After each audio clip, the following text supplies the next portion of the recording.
Ganin cewa akwai shugabannin da suka fito suka bayyana kamar inda bakin su ya karkata dangane da wannan zabe, ko shugaba Babangida yana da inda bakin sa ya karkata wanda yake so ya ga jama'a sun zaba? Wanda duk za su kawo mana zama lafiya a ƙasar mu shi nan nake.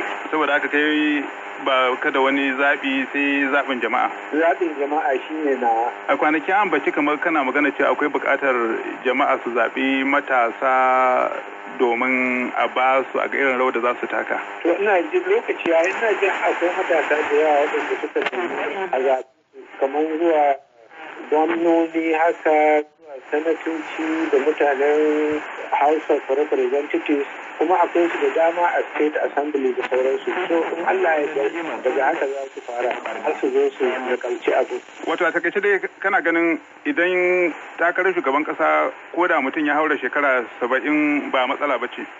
Ba matsala.